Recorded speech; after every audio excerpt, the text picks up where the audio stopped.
Benarkah hewan bisa mendengar jerit siksa kubur?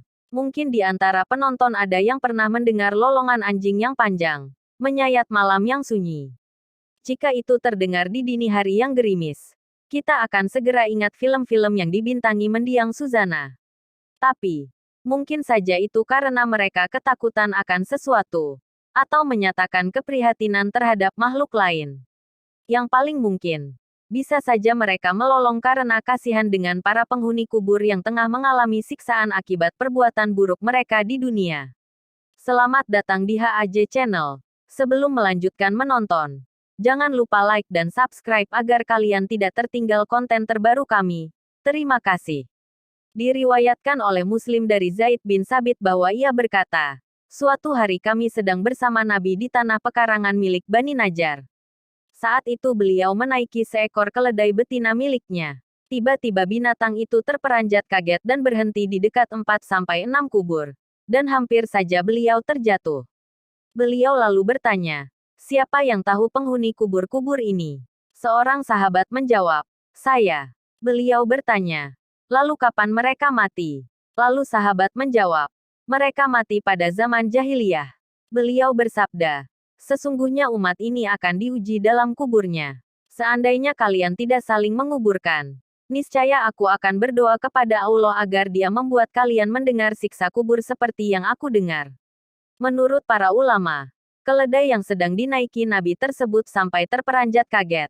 Karena mendadak ia mendengar suara orang-orang yang sedang disiksa di dalam kubur. Hanya saja makhluk yang berakal seperti jin dan manusia tidak bisa mendengarnya. Allah sengaja menyembunyikan hal itu dari kita supaya kita menguburkan mayit. Itulah kebijaksanaan dan kasih sayang Allah kepada kita, agar kita tidak takut mendengarnya. Selama masih di dunia, kita tidak akan sanggup mendengar azab Allah yang ditimpakan kepadanya di dalam kubur.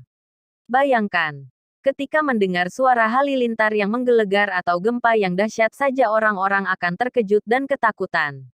Apalagi jika sampai jeritan orang di dalam kubur yang sedang disiksa oleh malaikat dengan menggunakan palu dari neraka didengar oleh orang yang berada di dekatnya. Rasulullah sendiri pernah menyatakan, seandainya seseorang mendengar suara mayit yang sedang disiksa, ia akan pingsan. Itu baru siksa yang ditimpakan pada orang-orang mukmin. Apalagi dengan siksa yang ditimpakan kepada orang kafir, kita senantiasa memohon keselamatan, ampunan, dan rahmat kepada Allah yang Maha Dermawan. Diceritakan bahwa pada suatu hari ada beberapa orang yang soleh mengubur mayit di sebuah desa bagian timur Isbiliyah. Sesudah itu mereka duduk-duduk santai di sebuah tempat. Tidak jauh dari tempat mereka, ada beberapa ekor kambing yang sedang memakan rumput. Mendadak ada seekor kambing yang berlari menghampiri kubur tersebut, lalu mendekatkan telinganya seolah-olah sedang mendengarkan suara. Setelah itu ia lari terbirit-birit ke tempatnya semula dan bergabung dengan teman-temannya. Mendengar hikayat tersebut, Abul Hakam berkata, aku tiba-tiba jadi teringat akan kematian. Dan ingat sabda Nabi, sesungguhnya mereka sedang disiksa dengan azab yang bisa didengar oleh binatang. Wallahu a'lam bishawab. Semoga cerita ini menjadi hikmah bagi kita semua agar senantiasa selalu beribadah kepada Allah, dan terhindar dari pedihnya siksaan kubur. Amin ya Allah ya Robbal Alamin.